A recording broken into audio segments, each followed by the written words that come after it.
Hello friends, नमस्ते। Welcome to my YouTube channel nursing with Mukesh. तो कैसे हो फ्रेंड? आशा करता हूं कि अच्छे होंगे। तो फ्रेंड्स, हमारा चल रहा है ब्लड एनाटॉमी एंड फिजियोलॉजी में, और पिछली क्लास में हमने बात की थी फ्रेंड इरिथ्रोसाइट यानी कि आरबीसी के बारे में बात की थी। वहां पे ये भी बात की थी कि किस प्रकार हमारी ब्लड वेसल्स ब्लड सेल्स बनती है, किस प्रकार क्या होता है, उसको क्या बोलते हैं, हीमोपोइसिस। किस प्रकार हीमोपोइसिस होता है हमारे बोन मेरो से।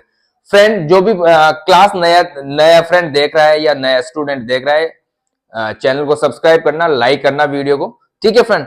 तो फ्रेंड, आज हम बात करेंगे डब्ल्यूबीसी, व्हाइट ब्लड सेल या ल्यूकोसाइट, ठीक है फ्रेंड। उससे पहले फ्रेंड, पिछली क्लास में एक थोड़ी सी मिस्टेक हो गई थी। पिछली क्लास में मैंने बताया था कि जो टी लिम्फोसाइट होती है ना फ्रेंड, टी लिम्फोसाइट, वहां पे मैंने गलती से बता दिया था कि जो उसका प्रोडक्शन होता है, प्रोडक्शन उसका कहां से होता है, मैंने क्या बताया था, thymus gland. But production thymus gland से नहीं होता, प्रोडक्शन होता है बोन मेरो से ही। प्रोडक्शन बोन मेरो से होता है।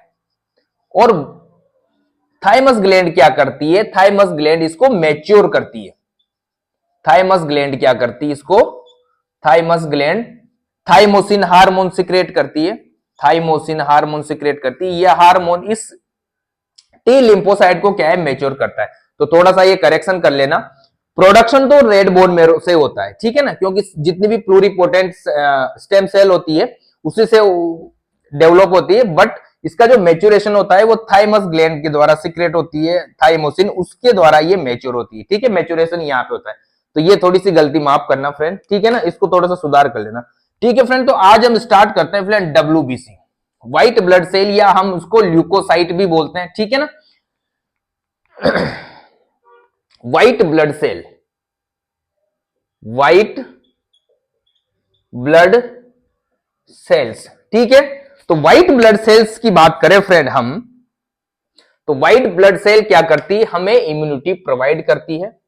माइक्रो ऑर्गेनिज्म से या माइक्रोब से हमारी रक्षा करती है, ठीक है फ्रेंड।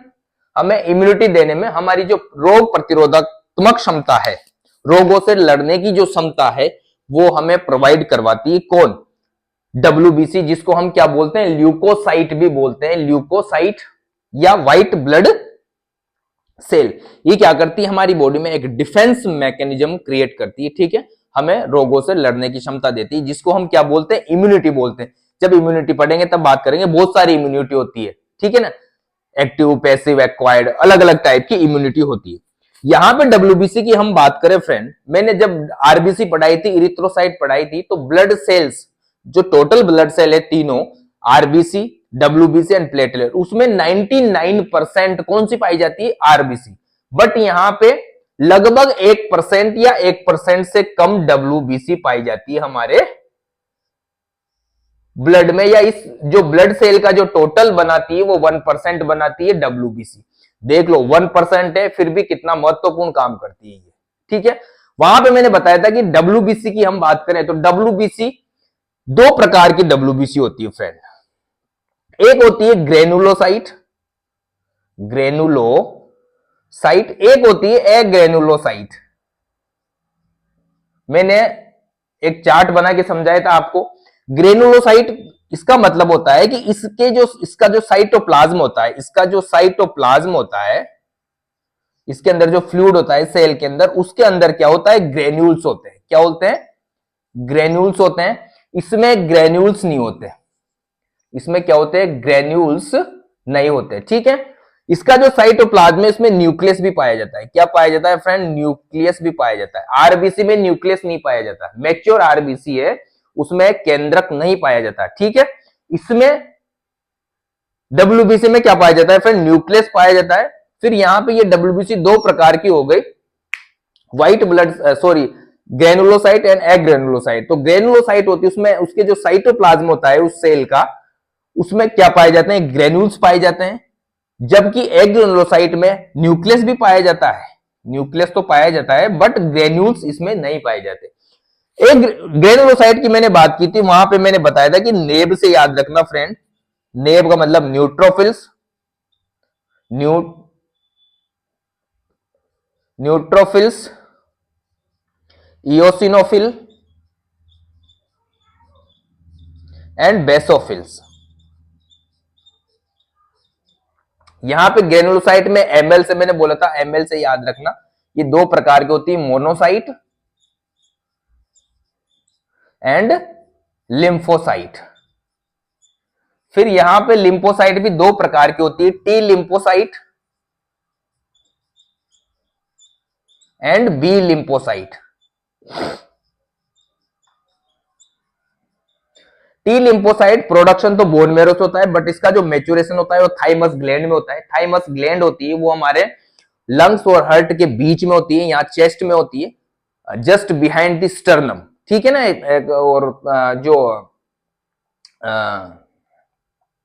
लिम्फेटिक सिस्टम है, एक लिम्फेटिक टिश्यू, लिम्फेटिक सिस्टम का एक पार्ट है वो, जैसे जैसे उम्र बढ़ती जाती है ना फ्रेंड, वो सिकुड़ती जाती है, ठीक है ना, जिससे क्या है हमारी इम्यूनिटी कम होती जाती है, ठीक है ना। तो वो जब थाइमस ग्लैंड पढ़ेंगे एंडोक्राइन सिस्टम में तब बात करेंगे फ्रेंड, ठीक है ना फ्रेंड, या फिर लिम्फेटिक सिस्टम पढ़ेंगे तब बात करेंगे।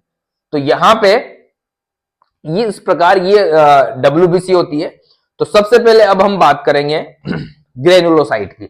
सबसे पहले हम बात करें ग्रेनुलोसाइट की। यहां एक और बात बता दूं, जो व्हाइट ब्लड सेल है डब्ल्यूबीसी, डब्ल्यूबीसी की जो नॉर्मल रेंज है एक हमारी बॉडी में, ह्यूमन बॉडी में, वो 4,500 से 11,000 पर माइक्रोलीटर होती है। हमारी जो डब्ल्यूबीसी होती है, काउंट, डब्ल्यूबीसी का काउंट जो होता है हमारी बॉडी में, वो 4,500 से 11,000। अगर कोई भी इंफेक्शन होता है, कोई भी इंफ्लामेशन होता है, तो इनकी संख्या बढ़ जाती है, क्योंकि ये क्या करती है, एक डिफेंस मैकेनिज्म का काम करती है। क्या करती है फ्रेंड? डिफेंस मैकेनिज्म का काम करती है। हमें जब भी कोई इन्फ्लामेशन होता है तो इनकी संख्या बढ़ जाती है, कोई भी इंफेक्शन होता है तो इनकी संख्या बढ़ जाती है, जैसे कैंसर हो गया, है ना, और कोई भी ट्रॉमा हो गया, मेलिग्नेंसी होगी, तो इनकी संख्या बढ़ जाती है, और इसको बोला जाता है ल्यूकोसाइटोसिस। जब इनकी संख्या बढ़ जाती है, जब इनकी संख्या बढ़ जाती है, जब इनकी संख्या बढ़ जाती है, तो इसको बोला जाता है ल्यूकोसाइटोसिस। क्या बोला जाता है फ्रेंड? ल्यूकोसाइटोसिस। जब डब्ल्यूबीसी की संख्या बढ़ जाती है तो उसको बोला जाता है ल्यूकोसाइटोसिस। और ल्यूकोसाइटोसिस कब होगा? या तो कोई इंफेक्शन हो गया, या कोई ट्रॉमा हो गया, या मेलिग्नेंसी। मेलिग्नेंसी मतलब सेल की एबनॉर्मल ग्रोथ।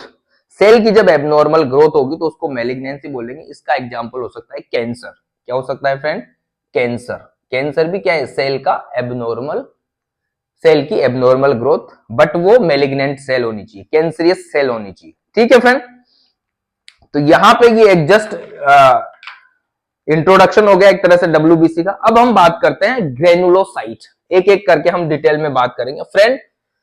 जो भी क्लास देख रहे हो लास्ट तक बने रहना, ठीक है। अगर लास्ट तक बने नहीं रहोगे तो आपको डब्ल्यूबीसी समझ में नहीं आएगी, ठीक है ना।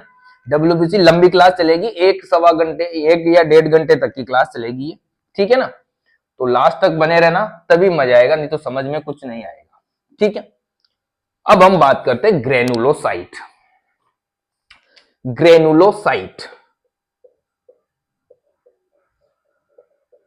ग्रेनुलोसाइट कहां से बनती है फ्रेंड? वही हमारे बोन मैरो से बनती है ग्रेनुलोसाइट।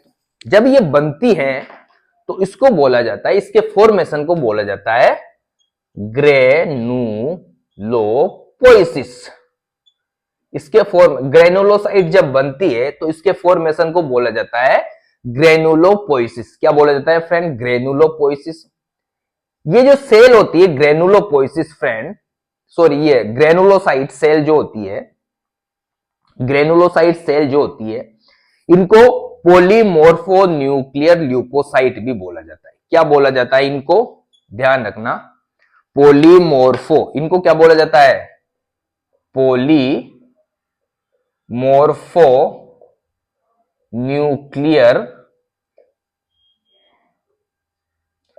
ल्यूकोसाइट। इनको क्या बोला जाता है? पॉलीमोर्फो न्यूक्लियर ल्यूकोसाइट। इसका मतलब होता है जो इस सेल के अंदर न्यूक्लियस पाया जाता है, मैंने बताया था अभी, इनके अंदर देख लो, एक बार बता दो, इनके अंदर क्या पाया जाएगा फ्रेंड? न्यूक्लियस पाया जाएगा, न्यूक्लियस पाया जाएगा। और साइटोप्लाज्म पाया जाएगा, जिसके अंदर क्या होगा, ग्रेन्यूल्स होगा। क्या होंगे, ग्रेन्यूल्स होंगे इस साइटोप्लाज्म के अंदर। साइटोप्लाज्म क्या है, इसके अंदर का फ्लूइड, इसके अंदर क्या होंगे, ग्रेन्यूल्स होंगे और न्यूक्लियस भी होगा। यहां पे पॉलीमॉर्फो न्यूक्लियर ल्यूकोसाइट, इसका मतलब ये हुआ कि जो इस सेल का या इस ग्रेनुलोसाइट सेल जिसमें बेसोफिल, इओसिनोफिल एंड न्यूट्रोफिल्स आती है, इन तीनों सेल में क्या होता है, जो न्यूक्लियस होता है वो अलग अलग आकृतियों का होता है, अलग अलग मोर्फोलॉजी होती है उसकी, यानी कि अलग अलग मल्टीपल लोब्स होते हैं, मल्टीपल लोब्स में होता है। कैसे होता है, जैसे मान लो ये सेल है, ये न्यूक्लियस है, तो एक लोब ये हो गया, एक लोब ये हो गया, एक लोब ये हो गया, ऐसे लोब्स में होता है। और ये क्या हो गए, ग्रेन्यूल्स हो गए, इसमें क्या हो गए, ग्रेन्यूल्स। तो इनके मैक्सिमम कितने लोब्स हो सकते हैं, मैक्सिमम 6 लोब तक भी होते हैं। ठीक है ना फ्रेंड।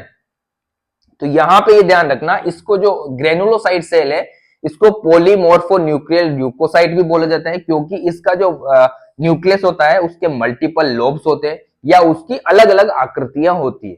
ठीक है। और इसमें इसके साइटोप्लाज्म में क्या पाया जाता है, ग्रेन्यूल्स पाए जाते हैं, इसलिए इसको ग्रेनुलोसाइट भी बोला जाता है। क्या बोला जाता है, ग्रेनुलोसाइट भी बोला जाता है। अब यहां पे देखो जो इनके नाम पड़े ना फ्रेंड, जैसे eosinophil, eosinophil, basophil, basophils and neutrophils, इनके नाम कैसे पड़े, जब इनको लैब में देखा जाता है माइक्रोस्कोप से, इनको देखेंगे ना, ऐसे तो दिखाई नहीं देते आपको, ब्लड में दिखती सेल नहीं दिखती, माइक्रोस्कोप से देखेंगे लेबोरेटरी में। तो जब लेबोरेटरी में देखते हैं ना फ्रेंड, तो इसको देखने के लिए ये कब दिखेगी, जब इसके ऊपर, ब्लड के ऊपर हम डालेंगे एसिड, रेड एसिड, क्या डालेंगे, रेड एसिड, जिसको बोला जाता है इओसिन। इस इओसिन एसिड को डालने से क्या है, इसका स्टेन दिखाई देता है, इसका क्या दिखाई देता है, स्टेन दिखाई देता है, यानी कि ये सेल दिखाई देती है। ठीक है ना, माइक्रोस्कोप से स्टेनिंग होती है इसके, इसका एक तरह से क्या बोलो आप, स्टेनिंग, इसके धब्बे दिखाई देते हैं इस सेल के। तो यहां पे रेड एसिड डाला जाता है। बेसोफिल की बात करें तो यहां पे एल्कलाइन, ये क्या होती है, एक डाई होती है फ्रेंड, क्या होती है, ये डाई होती है, ये डाई डाली जाती है, eosin dye. Red acid, acid उसकी प्रवृत्ति होती है, उसकी एसिडिक होती है वो। यहां पे alkaline methylene blue, alkaline methylene blue, इसमें क्या डाला जाता है, बेसोफिल में एल्कलिन मिथाइलिन ब्लू, ये क्या होती है, एल्कलाइन होती है, यानी क्षारीय होती है। तो इसको बेस, यहां नाम आया बेसोफिल, इसका इओसिन तो आ गया इओसिन से। यहां पे एल्कलाइन मिथाइलिन ब्लू क्या है, एक डाई है जिसकी नेचर कैसी, एसिड एल्कलाइन नेचर है। तो इसका नाम किस प्रकार से आया, बेसिक से, यानी बेस से आया, क्षार से आया, तो बेसोफिल बोल दिया इसको। न्यूट्रोफिल्स की बात करें, इसका जो स्टेन दिखाई देता है वो पर्पल कलर का दिखाई देता है, बट इसमें क्या होता है, इसमें दोनों डाई का यूज किया जाता है, इओसिन का भी और मिथाइलिन ब्लू का भी, इसलिए ये न्यूट्रल हो गई, मतलब एसिड का भी यूज हो रहा है और बेस का भी यूज हो रहा है, एसिड प्लस बेस, और बीच में क्या गया, न्यूट्रल। ठीक है ना। तो ये इस प्रकार इसको न्यूट्रोफिल, इसको इस प्रकार, ना तो एसिडिक है ना बेसिक है, दोनों है, तो न्यूट्रोफिल इसको नाम दिया गया है। तो इस प्रकार इनका नाम पड़ा है फ्रेंड, इसके आधार पर, डाई के आधार पर इनका नाम दिया गया है, ये ध्यान रखना फ्रेंड। ठीक है फ्रेंड। अब एक एक करके हम इनकी डिटेल में बात करते हैं। सबसे पहले न्यूट्रोफिल्स की बात करते हैं फ्रेंड। सबसे पहले बात करेंगे न्यूट्रोफिल्स। थोड़ा आज फास्ट हो सकता है क्लास, समय की कमी की वजह से ठीक है, पर लास्ट तक बने रहना फ्रेंड, तभी मजा आएगा। क्लियर दिखाई दे रहा है ना आपको, एकदम क्लियर दिखाई दे रहा है। समय की कमी की वजह से आज थोड़ी क्लास क्या हो सकती है, फास्ट हो सकती है थोड़ी। ठीक है फ्रेंड। अब बात करते हैं फ्रेंड न्यूट्रोफिल्स।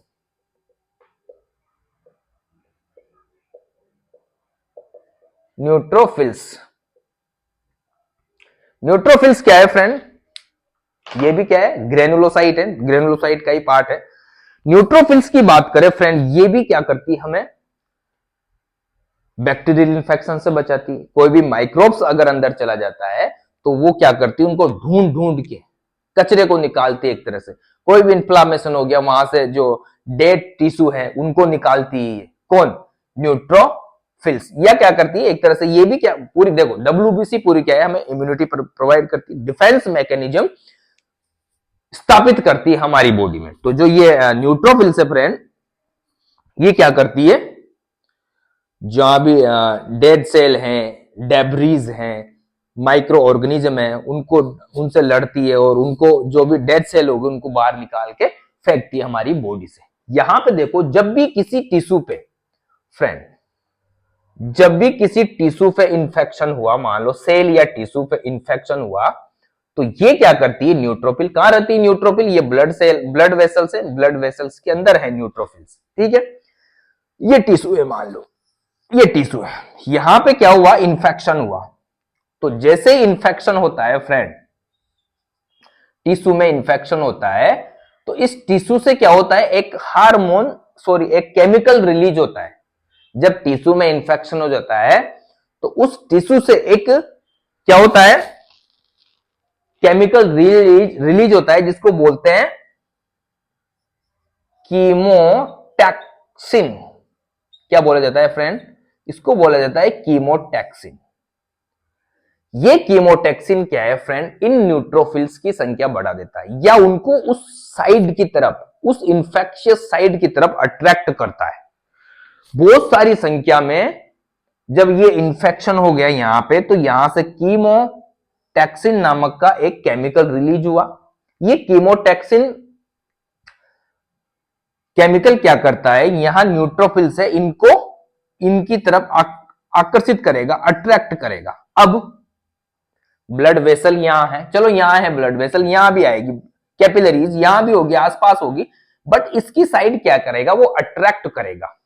क्या करेगा फ्रेंड, अट्रैक्ट करेगा। अट्रैक्ट कैसे करेगा, तो अब यहां पे है, ये वॉल है किसकी, ब्लड वेसल्स की या कैपिलरीज की वॉल है।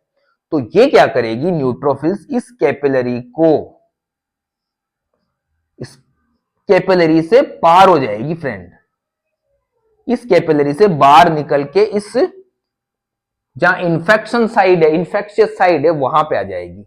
क्या होगी, इस कैपिलरी से पास आउट हो जाएगी। देख लो आप, ये जो न्यूट्रोफिल्स है इस कैपिलरी से इस टिश्यू तक आ जाएगी। और इस प्रोसेस को क्या बोला जाता है फ्रेंड, इस प्रोसेस को बोला जाता है फ्रेंड डायअपेडेसिस। इस प्रोसेस को बोला जाता है डायअपेडेसिस। जब न्यूट्रोफिल्स या ब्लड वेसल्स, ब्लड या न्यूट्रोफिल जब ब्लड वेसल से या कैपिलरी से निकल के इस इंफेक्शियस साइट पे आ जाती है या टिश्यू में आ जाती है, तो इस प्रोसेस को बोला जाता है डायअपेडेसिस। ध्यान रखना फ्रेंड, इस प्रोसेस को बोला जाता है डायअपेडेसिस। अब क्या होता है फ्रेंड, जैसे ही यहां पे आई है, इसकी संख्या बढ़ेगी, लार्ज संख्या बढ़ेगी, इसकी बहुत ज्यादा संख्या बढ़ेगी। तो यहां पे क्या है, एंटीजन है, माइक्रोब्स है या उसका एंटीजन है, तो ये क्या करेगी, फेगोसाइटोसिस करेगी। फेगोसाइटोसिस क्या करेगी, फेगोसाइटोसिस करेगी। और इसको क्या करेगी, इस माइक्रोब्स को क्या है, अंदर निगल लेगी। क्या करेगी, इस माइक्रोब्स को एनगल्फ करेगी, एनगल्फ कर लिया, निगल लिया। और अब यहां पे अंदर जो साइटोप्लाज्म ग्रेन्यूल्स हैं, उन ग्रेन्यूल्स के अंदर क्या होता है फ्रेंड, लाइसोजाइम होता है। एक एंजाइम है, डाइजेस्टिव एंजाइम है, लाइसोजाइम, जेड आएगा ना, लाइसोजाइम। यहां पे क्या होता है, लाइसोजाइम एंजाइम होता है, जिसको डाइजेस्टिव एंजाइम बोलते हैं।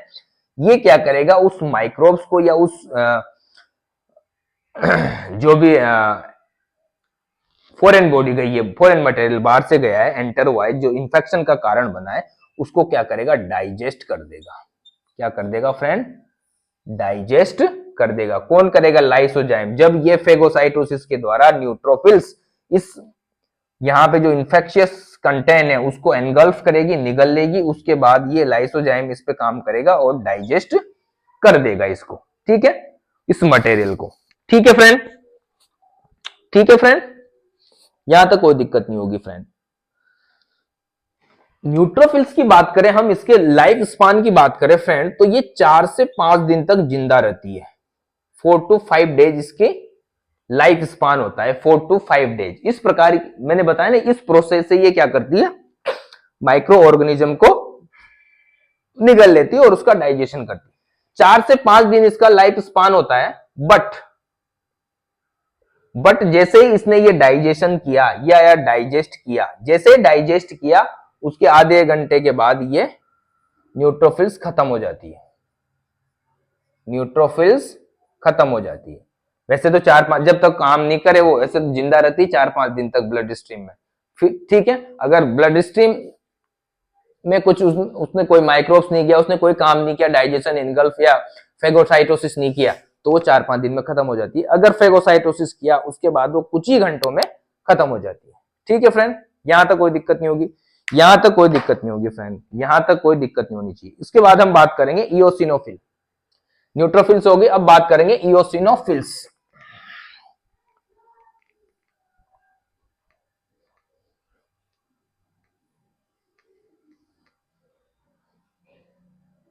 इओसिनोफिल,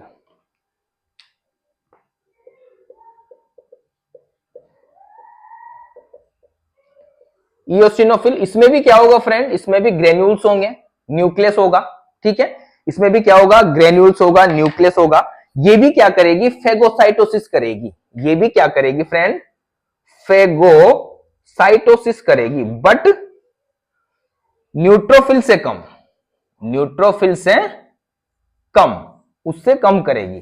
फेगोसाइटोसिस तो करेगी क्योंकि इसके अंदर भी न्यूक्लियस है, इसके अंदर भी साइटोप्लाज्म है, इसके अंदर भी क्या होंगे, एंजाइम होंगे। तो ये भी क्या करती है फ्रेंड, फेगोसाइटोसिस करती है, लेकिन न्यूट्रोफिल से कम एक्टिव रहती है। और यहां पे मेन जो ये काम करती है, ये करती है एलिमिनेशन ऑफ वर्म्स। वर्म समझते हैं ना, कृमि, अलग अलग टाइप के वर्म्स होते हैं, उनको हमारी बॉडी से एलिमिनेट करने का काम करती है ये। और इओसिनोफिल एक तरह से क्या करती है फ्रेंड, एक तरह से क्या करती है, एलर्जिक रिएक्शन में महत्वपूर्ण भूमिका निभाती है। क्या करती है, एलर्जिक रिएक्शन में महत्वपूर्ण भूमिका निभाती है। एलर्जिक रिएक्शन में इसमें जो ग्रेन्यूल्स होते हैं ना फ्रेंड, ग्रेन्यूल्स, इनके अंदर भी कुछ केमिकल्स होते हैं। जैसे कोई भी रिएक्टेंट कंटेन हमारी बॉडी में टच होता है, कोई भी रिएक्शन वाला बॉडी के अंदर एंटर होता है, तो ये इओसिनोफिल क्या है, वहां ये केमिकल रिलीज करती है और वहां पे क्या करती है, एलर्जिक रिएक्शन करती है। एलर्जिक रिएक्शन में क्या होगा, रेडनेस आ जाएगी, टेम्परेचर बढ़ जाएगा, वहां पे इन्फ्लामेशन हो जाएगा। तो हमें पता चल जाएगा कि भाई यहां पे कोई चीज एंटर हुई। जैसे कि स्किन में स्किन एलर्जी होती है, स्किन एलर्जी में क्या होता है, जैसे ही कोई भी टच हुआ, कोई भी खास करके वॉर्म्स, ठीक है, तो वहां पे क्या होगा, ये इओसिनोफिल एक्टिव हो जाएगी और वहां पे ये केमिकल रिलीज करेगी और वहां पे एलर्जिक रिएक्शन करेगी, जिससे क्या होगा, हमें पता चल जाएगा कि भाई कोई यहां पे कोई भी ऑर्गेनिज्म एंटर हुआ है या वहां पे उस सतह पे आया है। ठीक है फ्रेंड, इसके बाद हम बात करें बेसोफिल। बेसोफिल भी फ्रेंड, बेसोफिल भी क्या करती है फ्रेंड, एलर्जिक रिएक्शन में ही काम करती है। बट ये भी देखो, एलर्जिक, ये तो बता रहा हूं एलर्जिक रिएक्शन, बट सारी जो WBC है हमें इन्फ्लामेशन और हमारी एक तरह से इम्यूनिटी, डिफेंस मैकेनिज्म, इम्यूनिटी में महत्वपूर्ण भूमिका निभाती है, ये ध्यान रखना। बेसोफिल की बात करें फ्रेंड हम, बेसोफिल्स, ये भी किससे संबंधित है फ्रेंड, ये भी फ्रेंड एलर्जिक रिएक्शन से ही संबंधित है, एलर्जिक रिएक्शन से संबंधित है। इसके अंदर देखो आप, एलर्जिक रिएक्शन से संबंधित है, ये भी एलर्जिक रिएक्शन में ही क्या काम करती है। इसमें क्या होते हैं फ्रेंड, एक तो होता है हिपेरिन, इसमें जो ग्रेन्यूल्स पाए जाते हैं ना, ग्रेन्यूल्स पाए जाते हैं, उसमें क्या होता है, हिपेरिन होता है, हिपेरिन क्या है? एंटी कोआगुलेंट है, ये ब्लड को जमने से रोकता है। दूसरा हिस्टामिन, ये क्या है? एक इंफ्लामेटरी एजेंट है जिसकी वजह से इंफ्लामेशन होता है, और अदर सबस्टांसेज भी पाए जाते हैं इसमें।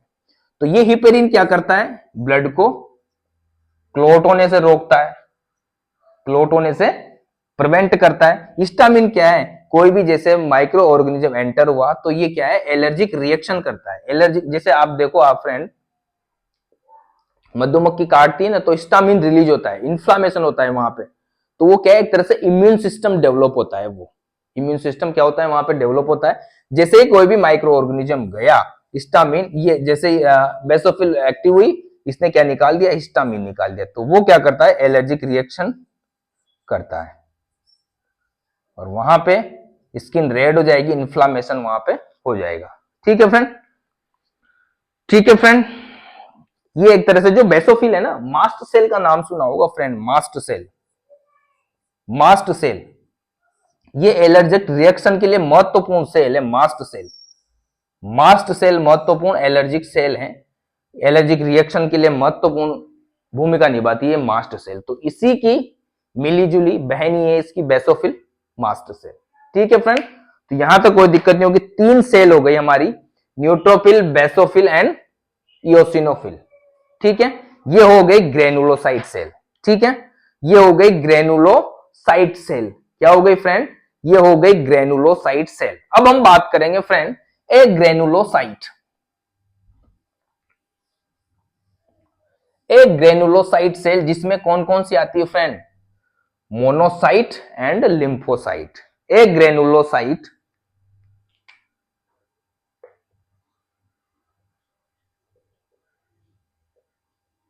एक ग्रेनुलोसाइट की बात करें हम, तो इसमें कौन कौन सी आती है फ्रेंड? 2 आएगी, लिम्फोसाइट एंड मोनोसाइट। ये जो ग्रेनुलोसाइट, एक ग्रेनुलोसाइट है फ्रेंड, इसमें न्यूक्लियस तो पाया जाएगा,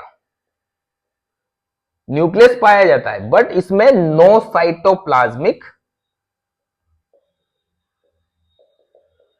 ग्रेन्यूल्स, इसमें साइटोप्लाज्मिक ग्रेन्यूल्स नहीं पाए जाएंगे। न्यूक्लियस पाया जाएगा, साइटोप्लाज्मिक ग्रेन्यूल्स नहीं पाए जाएंगे। ये एक ग्रेनुलोसाइट है ना फ्रेंड, टोटल डब्ल्यूबीसी की 20 से 25% वॉल्यूम बनाती है।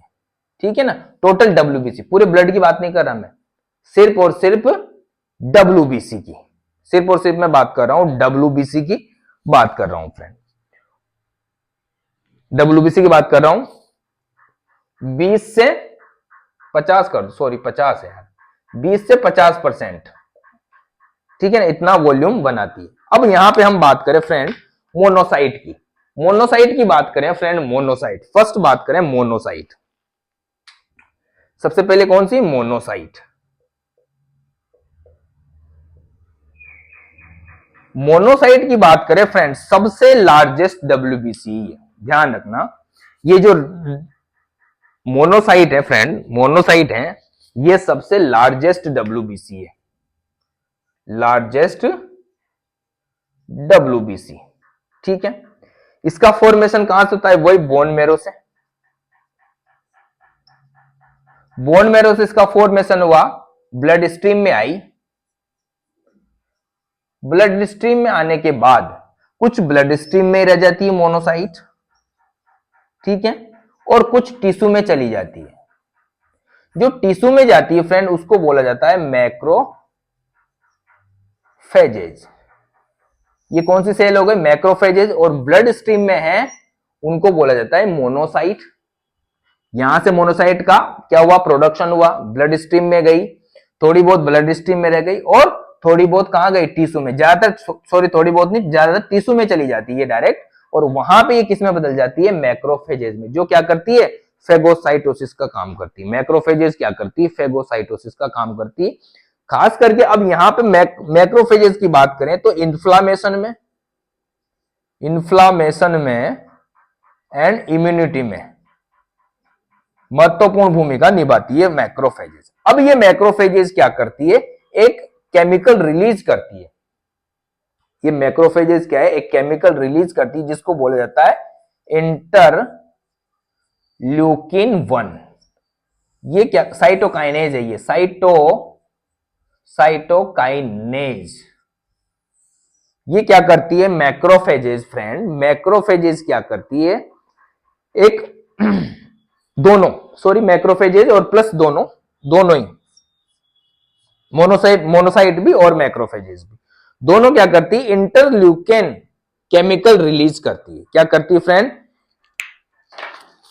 इंटरल्यूकेन केमिकल रिलीज करती है, इंटरल्यूकेन केमिकल। अब देखो यहां पे इसने क्या किया, इंटरल्यूकेन केमिकल रिलीज कर दिया। कब की, जब मैक्रोफेजेज कब आएगी, जब कोई इंफेक्शन हो गया, वहां पे कोई माइक्रो ऑर्गेनिज्म टिश्यू पे गया, टिश्यू पे गया तो मैक्रोफेजेज ने क्या किया, मोनोसाइट प्लस मैक्रोफेजेज ने क्या किया, इंटरल्यूकेन 1 केमिकल रिलीज किया। अब ये इंटरल्यूकेन क्या क्या करता है, सबसे पहले ये काम करेगा हाइपोथैलेमस में, हाइपोथैलेमस में, हाइपोथैलेमस को क्या करेगा, एक्टिव करेगा, जिससे क्या होगा, फीवर हो जाएगा, या पायरेक्सिया भी बोल सकते हो आप, यानी बॉडी टेम्परेचर, या उस जगह का टेम्परेचर बढ़ जाएगा, तो उस जगह का टेम्परेचर बढ़ेगा तो पूरी बॉडी का टेम्परेचर बढ़ेगा, तो वहां पे फीवर हो जाएगा। एक तरह से ये क्या काम कर रहा है, पायरोजन का, पायरोजन की तरह काम कर रहा है। पायरोजन की वजह से क्या होता है, फीवर होता है। तो देखो क्या होता है फ्रेंड, इन्फ्लामेशन होता है ना, फीवर होता है, वहां का टेम्परेचर बढ़ जाता है, ठीक है ना, इन्फ्लामेशन। तो हमें पता चल जाएगा कि हाँ यार बॉडी में कोई चीज गई है, कोई इंफेक्शन हुआ है, बुखार आया है, मतलब हम बुखार से, बुखार कोई बीमारी थोड़ी है, एक साइन सिम्टम्स ऑफ इन्फ्लामेशन या डिजीज, किसी डिजीज का साइन सिम्टम्स है, या किसी इन्फ्लामेशन का साइन सिम्टम्स है। तो यहां पे क्या करेगा, ये इंटरल्यूकिन क्या करेगा, हाइपोथैलेमस को एक्टिव कर देगा, जिससे हाइपोथैलेमस में एक काम करेगा, जिससे बॉडी का टेम्परेचर बढ़ जाएगा, फीवर या पायरेक्सिया हो जाएगा। और इंटरल्यूकिन यहाँ किसकी तरह काम कर रहा है, पायरोजन की तरह यहां पे काम कर रहा है, ठीक है। यहां पे ये काम कर दिया। इसके बाद ये क्या काम करता है फ्रेंड, लीवर पे काम करता है, लीवर पे एक्ट करेगा, लीवर पे ये क्या करेगा फ्रेंड, बहुत सारे क्या करेगा, ये इंफ्लामेटरी मार्कर रिलीज करेगा, इंफ्लामेटरी मार्कर,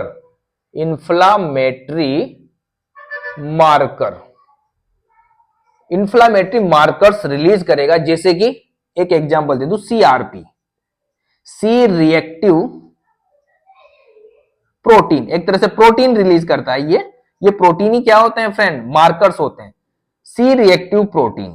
तो ये रिलीज किया, दिखाई दे रहा है आपको, ये रिलीज किया तो इसकी मात्रा बढ़ गई ब्लड में, सी रिएक्टिव प्रोटीन की मात्रा बढ़ गई। जैसे कोई भी इंफ्लामेशन होता है बॉडी में, जब हम ब्लड टेस्ट करवाते हैं ना फ्रेंड, तो ये सी रिएक्टिव प्रोटीन बढ़ा हुआ रहता है।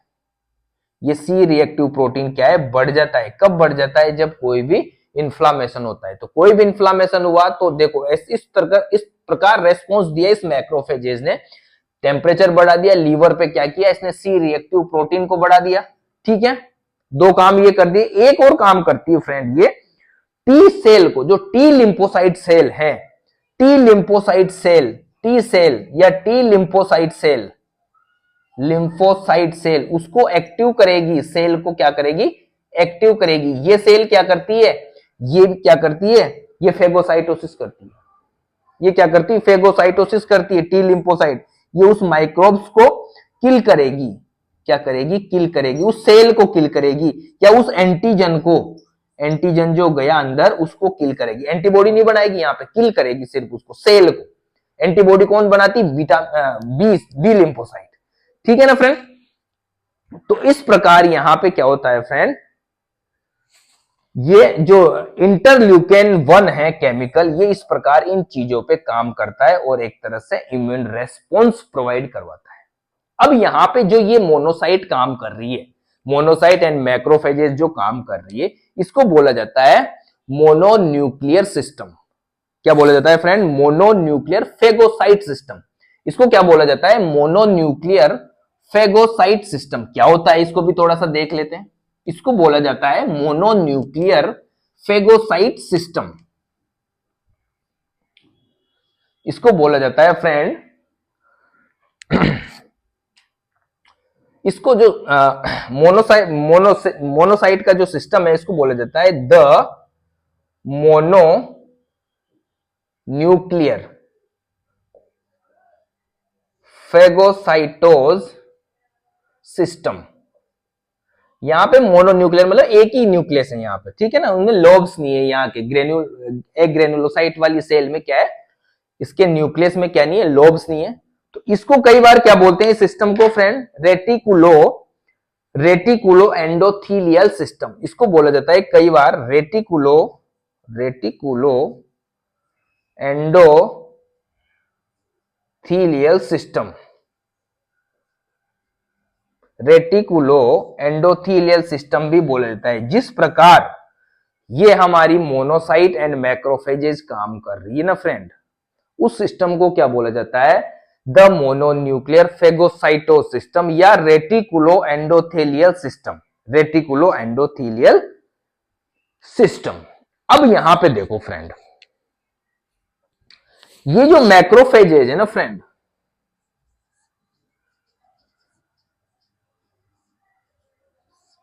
ये मैक्रोफेजेज हैं और ये सिस्टम की, ये जो सिस्टम बना हुआ है ना पूरा, ये जो सिस्टम बना हुआ है ये किससे बना हुआ है, मोनोसाइट एंड मैक्रोफेजेस से, दोनों से बना हुआ है, ठीक है, इनकी पॉपुलेशन से बना हुआ है। इस सिस्टम में कौन काम करेगा, मोनोसाइट और मैक्रोफेजेस दोनों काम करेगी।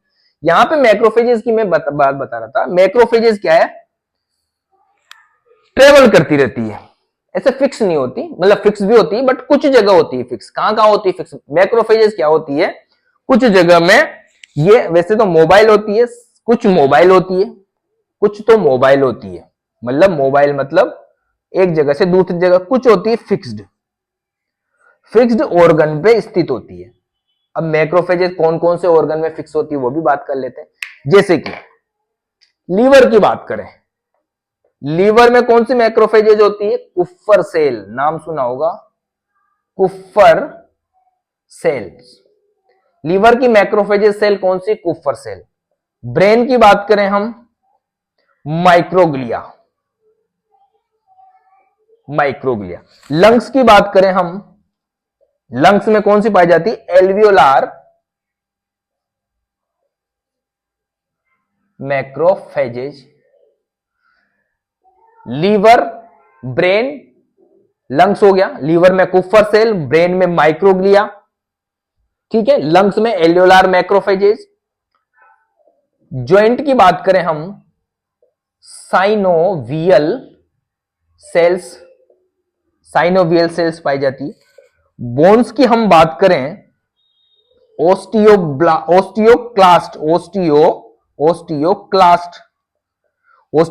पाई जाती है। स्किन की बात करें हम, डेंड्रिक कौन सी होती है, डेंड्राइटिक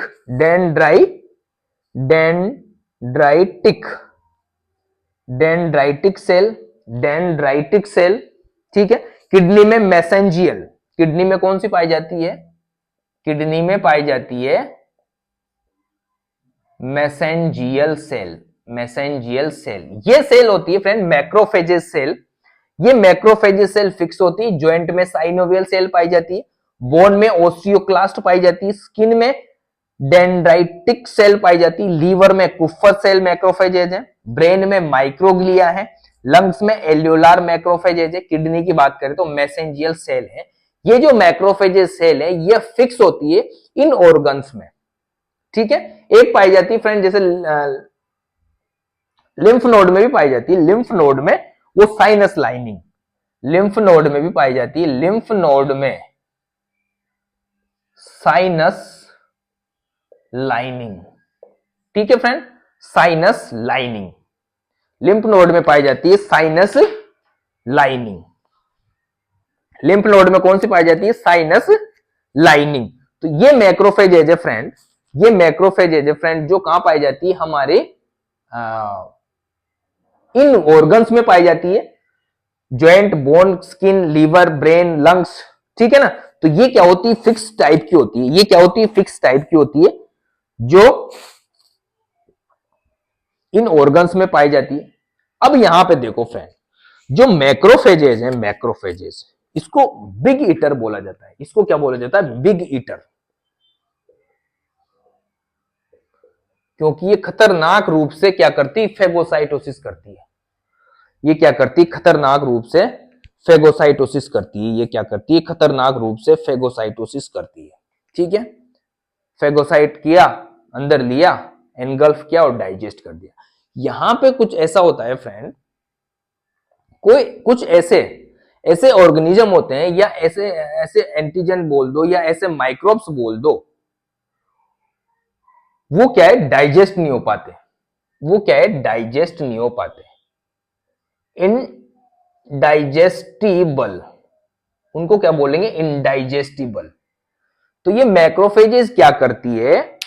जो भी इनडाइजेस्टिबल है, तो वो क्या करती है? उसकी दीवार से उसको अलग करके एक वहां पे क्या बना लेती है? पॉकेट बना लेती है, या पाउच बना लेती है। उस पाउच में उस माइक्रोब्स को अंदर बंद कर देती है। उसको बोला जाता है ग्रेनुलोमास। उसको बोला जाता है ग्रेनुलोमास। क्या बोला जाता है? ग्रेनुलोमास। क्या बोला जाता है फ्रेंड? उसको बोला जाता है ग्रेनुलोमास। क्या बोला जाता है फ्रेंड? उसको ग्रेनुलोमास। जैसे कि टीबी, टीबी का कौन सा बैक्टीरिया होता है? माइकोबैक्टीरियम ट्यूबरक्लोसिस होता है, या ट्यूबरक्लोसिस बेसिलाई। ठीक है, तो ये क्या होता है? जैसे लंग्स में जाता है ना, ये इसके ऊपर एक दीवार पाई। ये क्या है? रेजिस्टेंट बैक्टीरिया है। कौन सा बैक्टीरिया है? रेजिस्टेंट बैक्टीरिया है। रेजिस्टेंट बैक्टीरिया है, तो ये क्या है? डाइजेस्ट नहीं हो पाता। और इसके साथ साथ क्या है? जैसे एयर से जाएगा ना, एयर से जाएगा तो उसके साथ साथ डस्ट भी जाती है एयर के द्वारा। जब हम इंस्पायर करते हैं तो उसके साथ डस्ट भी जाती है। तो डस्ट प्लस ये जो बैक्टीरिया है, इनके चारों तरफ ये मैक्रोफेजेज क्या है? मैक्रोफेजेज क्या है? एक क्या बना लेती है? पाउच बना लेती है। इसके अंदर इसको बंद कर देती है, और इसको बोला जाता है फ्रेंड ग्रेनुलोमास। क्या बोला जाता है फ्रेंड? ग्रेनुलोमास। तो ठीक है फ्रेंड, ये हो गई मोनोसाइट से। एक ग्रेनुलोसाइट में मोनोसाइट हो गई। ठीक है, इसके बाद बची लिम्फोसाइट। तो फ्रेंड आज थोड़ा सा बिजी शेड्यूल है, मुझे अर्जेंट में बाहर जाना है, तो लिम्फोसाइट हम नेक्स्ट क्लास में पढ़ लेंगे। लिम्फोसाइट और प्लेटलेट दोनों साथ में पढ़ लेंगे। ठीक है ना फ्रेंड? तो मिलते हैं नेक्स्ट क्लास में, तब तक के लिए bye, love you, take care.